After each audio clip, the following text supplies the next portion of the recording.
All right. Welcome back, everyone, to LexTalk, Season 3 already. Wow, time flies. It really does.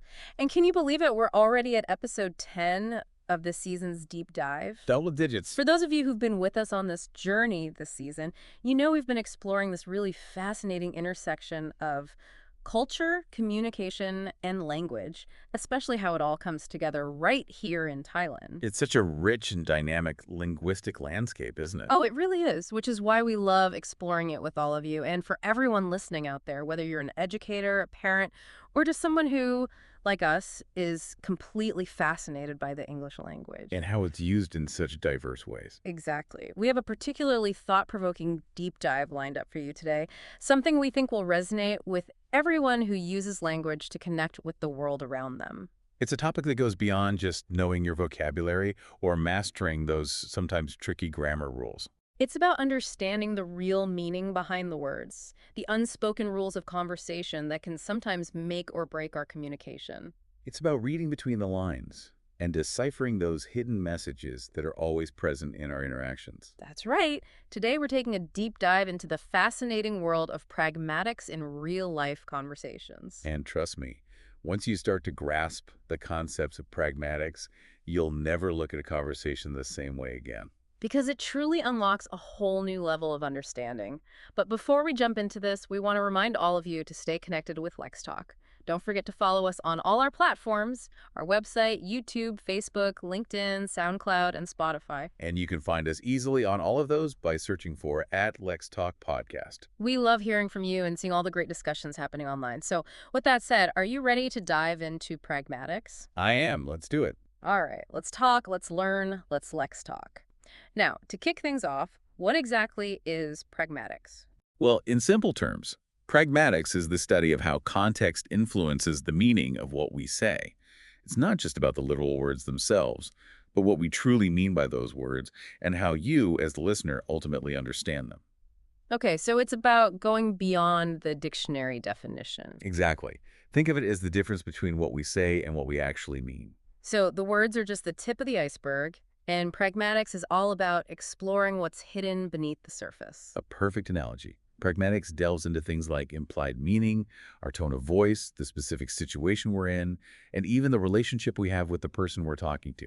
All of these factors work together to create the real meaning of what is being communicated. So it's like having a secret code that helps us decode the true message. Absolutely. And everyone, even if they're not consciously aware of it, uses this code all the time in their everyday conversations. Do you have an example that could really highlight this for everyone listening? Sure, think about a simple question like, can you open the window? Now, if we just look at the literal words themselves, it seems like someone's asking whether you have the physical ability to open the window. Right, like are your arms working? Can you reach the window? Exactly. But in reality, most of the time when someone asks you that question, they're not actually concerned about your physical capability. They're actually making a polite request for you to open the window. Precisely. It's a much more subtle way of communicating their desire for some fresh air. And that shift from the literal meaning to the intended meaning, that's pragmatics at work. That's a great example. So even in a seemingly simple question, there's so much more being communicated than what's explicitly stated. And that's what makes pragmatics so fascinating. It's about understanding the unspoken rules and conventions that we use to navigate the complexities of human communication. All right. So we've got a basic understanding of what pragmatics is, but now let's delve a bit deeper for those who really want to geek out on language with us. How does this all fit within the broader field of linguistics? Great question. Pragmatics is actually a fundamental branch of linguistics. It stands alongside other areas like grammar and syntax. But its focus is much more on how language is used in real-world contexts, rather than just how it's structured. So if I understand correctly, grammar and syntax are the rule books that tell us how to form grammatically correct sentences. Right. They give us the building blocks of language. But pragmatics goes beyond that. It looks at how those building blocks are actually put together in real conversations to convey meaning effectively. And how that meaning is then interpreted by the listener. Exactly. Pragmatics recognizes that language is not used in a vacuum. There's always a context surrounding our communication, and this context is absolutely crucial for determining how our words will be understood. You mentioned context a few times already. Can you break down what exactly we mean by that for everyone listening? Well, context is actually a multifaceted thing. It encompasses a whole range of factors, starting with the physical setting where the conversation takes place. So if you're having a chat in a crowded coffee shop, that's going to create a different context than, say, a formal business meeting in a boardroom. Absolutely. And then there's the relationship between the speakers. Are they close friends, colleagues, strangers? That dynamic significantly influences how they communicate. It impacts the level of formality, the kind of language they use, even the topics they choose to discuss. Precisely. And then there's the shared knowledge and experiences that the speakers bring to the conversation. If you're talking about a specific topic with someone who shares your background knowledge, you can use shorthand references and make assumptions about what they already understand. Whereas if you're talking to someone who's completely new to the topic, you might need to provide a lot more background information. Right. And finally, we can't forget about the wider cultural norms and expectations that are always at play in any communication situation. Different cultures have different conventions for what's considered appropriate or polite, how direct you can be, and how much you need to read between the lines. So context is like this invisible web of factors that's always shaping how we use and understand language. A very apt way to put it. And it's this very web of context that makes the same sentence mean completely different things depending on the situation. Remember our earlier example with, "Can you open the window?" Right. If you said that to someone on a sweltering hot day, they'd likely understand it as a straightforward request to open the window. But imagine saying the exact same sentence to someone in the middle of a blizzard. Exactly. Suddenly the context changes everything, and the intended meaning might be more along the lines of, "Are you crazy? Don't open the window," even though the words themselves haven't changed. Okay, so we're really starting to see how crucial context is. And this also ties into the difference between pragmatics and semantics. You got it. Semantics, as we touched on earlier, is all about the literal meaning of words and sentences, their dictionary definition, if you will. So it's the core objective meaning stripped of any surrounding circumstances. Yes, exactly. Whereas pragmatics takes that basic semantic meaning and then layers on all of those contextual factors to arrive at the real intended meaning. So it's like semantics gives us the raw ingredients, and pragmatics is the chef who combines those ingredients in a specific way to create a delicious dish. I like that analogy. You mentioned sarcasm earlier, too. Can you explain how that relates to pragmatics and semantics? Sure, if someone says, "Oh, that was brilliant," after you've just made a huge blunder, the semantic meaning of their words, the literal meaning, suggests praise or admiration. But the tone of voice and the situation itself clearly indicate they don't actually mean that at all. Exactly. The pragmatic meaning, the one you understand based on the context, is actually sarcasm, which is the complete opposite of genuine praise. Aha. So pragmatics helps us decipher that the intended meaning is not the same as the literal meaning. Precisely. And that's why being attuned to pragmatics is so crucial for avoiding misunderstandings and for truly understanding what people mean when they communicate with us.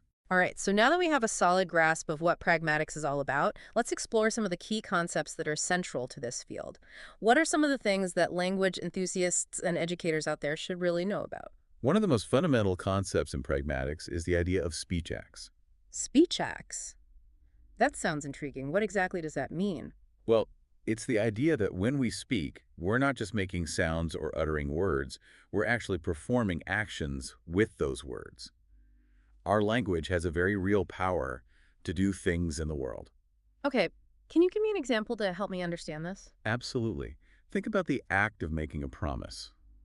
When you say to someone, "I promise I'll call you tomorrow," you're not just describing something, you're actually committing yourself to a future action. Right, you're creating an obligation through your words. Exactly.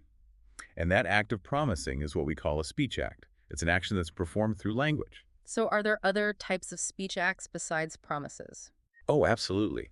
There are many different kinds of speech acts. There are directives, which are basically requests or commands aimed at getting someone to do something. For example, "Please close the door," or "Give you that book."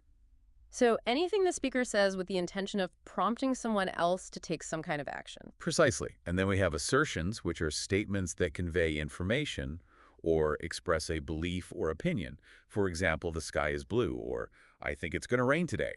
Those are all about stating what you believe to be true or sharing information with someone. Exactly. And then we have expressives, which are all about conveying the speaker's feelings or attitudes. Things like apologies, congratulations, or expressions of gratitude. So things like, I'm so sorry, or congratulations on your graduation. Exactly. Those are all examples of expressives. And finally, we have declarations, which are speech acts that actually change the state of affairs in the world. That sounds powerful. It is. Think about things like a judge pronouncing a couple married, or a referee declaring a winner in a game. So the words themselves, in that specific context, actually create a new reality. Right. And that's what makes declarations so unique. They have the power to alter the world through language. Wow. So this whole concept of speech acts really highlights how language isn't just about describing things, it's about actually doing things in the world. Precisely. And understanding these different types of speech acts can be incredibly helpful for understanding the true intention behind someone's words. It adds another layer of depth to our conversations. Now, you mentioned earlier that context is absolutely crucial for understanding how speech acts work, but you also talked about shared knowledge. Can you explain how that fits into the picture? Sure. For a speech act to be successful, that is, for the speaker's intention to be understood and for the desired effect to occur, there needs to be a certain level of shared understanding between the people involved in the conversation. So, like a common ground that they're both standing on. Exactly. They need to have some shared knowledge about the world, about cultural norms, and about the conventions of language use. So, if two people are from completely different backgrounds or have very different life experiences, that could potentially lead to some communication It challenges. certainly could, and that's where pragmatic breakdowns or misunderstandings can occur. When the speaker and the listener are operating with different assumptions about how communication is supposed to work, things can easily go awry. Can you give us an example of a situation where this might happen? Absolutely. Imagine someone saying, "I'll think about it," in response to a request or a suggestion. Okay, a pretty common phrase. Right. Now, in many Western cultures, this phrase is often taken at face value. It means the person is genuinely considering the request and will probably get back to you with a decision later.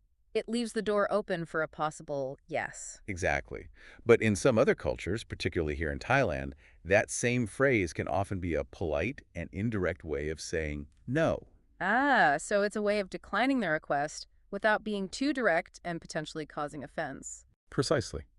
And if someone from a Western culture isn't aware of this cultural difference, they might misinterpret the Thai speaker's intention and continue to hold out hope for a positive response. That's a perfect example of how differing cultural norms can lead to pragmatic misunderstandings. And it highlights why being aware of these cultural nuances is so essential for effective communication, especially in a multicultural context like Thailand. And this leads nicely into another key concept in pragmatics that we wanted to discuss, Uh, politeness and indirectness. Two sides of the same coin. Tell us more about how these play out in the world of pragmatics. Well, as we just saw, many cultures around the world, and Thai culture is a prime example, place a very high value on maintaining social harmony and avoiding anything that could potentially damage someone's sense of self-esteem or social standing. So it's about preserving those delicate social balances and making sure everyone feels respected. Exactly. And one of the key ways this is achieved is through the use of indirect speech. Instead of stating things directly, which could be perceived as too blunt or confrontational, speakers often use more subtle and roundabout ways of communicating their message. So it's about softening the blow, so to speak. Right. And this can sometimes be a bit challenging for people from cultures that value directness and clarity in communication. Because they might feel like the message is too vague or ambiguous, or that the speaker isn't really saying what they mean. That's a common reaction. Yeah. But from a pragmatic perspective, both direct and indirect communication styles are equally valid and effective within their respective cultural contexts. So it's not a matter of one being right or wrong. It's about understanding the different cultural values and expectations that shape communication. Precisely. And pragmatics gives us the tools to analyze and understand these differences so that we can communicate more effectively across cultures. Can you give us a specific example to illustrate this difference between direct and indirect communication? Sure.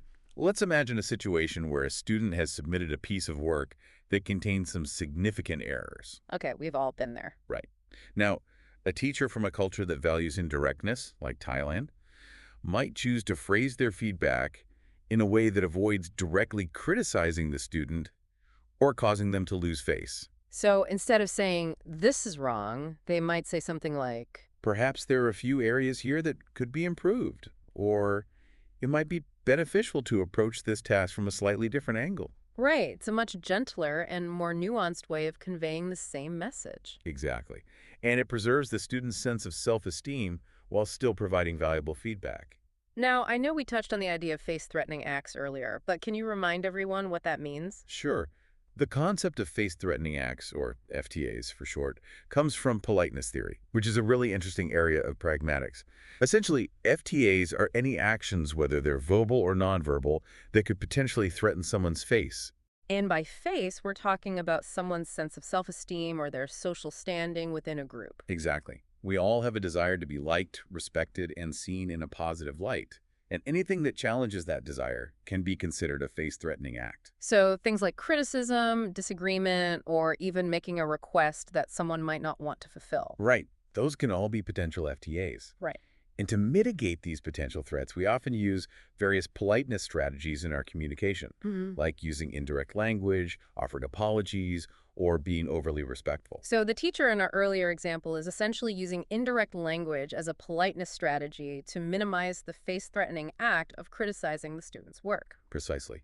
And it's these subtle politeness strategies that make a huge difference in how our communication is perceived and how it impacts our relationships with others. Okay, so we've talked about speech acts, context, shared knowledge, politeness, and indirectness. What other fascinating aspects of pragmatics are there to explore? Another really interesting area is the way pragmatics governs the often unspoken rules of turn-taking and interruptions in conversations. That's something I think everyone can relate to. It can be so awkward when those rules are broken. It can indeed. Pragmatic rules, which are often very culturally specific, dictate things like when it's appropriate to start speaking in a conversation, how long you should typically wait for your turn, and even how to politely interrupt someone if you need to. And these rules can vary quite a bit across cultures, can't they? Absolutely. For example, in some cultures, overlapping speech or even interrupting someone might be seen as a sign of active engagement and enthusiasm. I've definitely noticed that in some Western conversational styles. Right. But in other cultures, like Thailand, interrupting someone is generally considered quite rude and disrespectful. Maintaining a clear turn-taking structure where one person speaks at a time is often much more highly valued. So those cultural differences can sometimes lead to misunderstandings, especially for people who are learning English as a second language. Absolutely. An ESL learner might unintentionally interrupt someone because they're used to a more overlapping conversational style in their first language, or they might hesitate to speak up at all because they're not sure when it's their turn. So understanding those subtle cues and cultural expectations is essential for them to navigate conversations successfully. Precisely. And that's why incorporating pragmatics into ESL and EFL teaching is becoming increasingly important. You also mentioned earlier something called Grice's cooperative principle. That sounds interesting. Can you tell us a little bit more about that? Sure. Grice's cooperative principle is a really fundamental concept in pragmatics. It essentially suggests that when we're having a conversation, we generally assume that the other person is trying to be cooperative. So we expect them to contribute meaningfully, to be truthful, and to make sense in the context of the conversation. Exactly. And Grice outlined four specific maxims or guidelines that contribute to this cooperative communication. Okay, what are those four maxims? Well, first, there's the maxim of quantity, which says that we should give as much information as is needed but not more than is necessary. Then there's the maxim of quality, which states that we shouldn't say anything that we believe to be false or for which we lack adequate evidence. The maxim of relation advises us to be relevant to stay on topic. And finally, the maxim of manner tells us to be clear, brief, and orderly in our speech, avoiding ambiguity or obscurity. So those are the four pillars of cooperative communication, according to Grice. Right. And what's really interesting is that when one of these maxims appears to be flouted or violated, we often don't just assume that the speaker is being uncooperative. Instead, we try to figure out what their real intention might be. Precisely. We look for an implied meaning that would make their utterance cooperative in some way. And that's what Grice called implicature. So if someone gives you a really short one-word answer to a question, you might infer that they either don't know the answer, don't want to share the answer, or that their brief response is actually all the information you need in that specific context. Exactly. And that's pragmatics at work, figuring out what's being communicated beyond the literal words themselves. Okay, this is getting really fascinating. It's like peeling back the layers of an onion to reveal all the hidden meanings. Is there anything else we should know about? One last concept that's worth mentioning is deix. Deixes. That sounds a bit intimidating. Don't worry, it's not as complex as it sounds.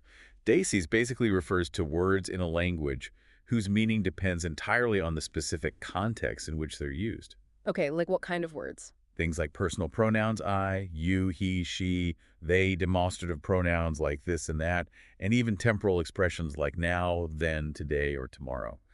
The meaning of these words is constantly shifting depending on who's speaking, who they're speaking to, where they are, and when the utterance takes place. So their meaning isn't fixed, but is determined by the specific circumstances of the communication. Precisely. For example, if I say, I'll meet you there tomorrow, the meaning of I, you, there, and tomorrow are all completely dependent on the context. Right. Without that context, the sentence is basically meaningless. Exactly. And de-skiing highlights how deeply intertwined language and context truly are. All right. So we've covered a lot of ground here. Speech acts, context, shared knowledge, politeness, indirectness, Grice's maxims, implicature, and DXEs.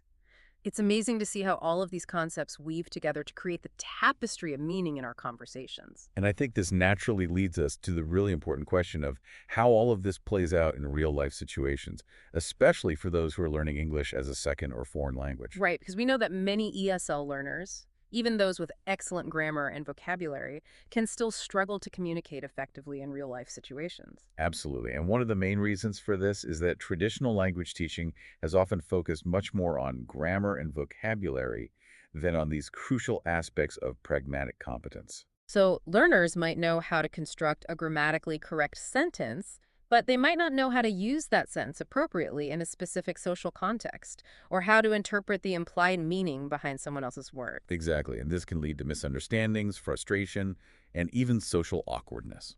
So what can teachers do to better equip their students with these pragmatic skills? Well, one key strategy is to incorporate more authentic communication activities into their lessons.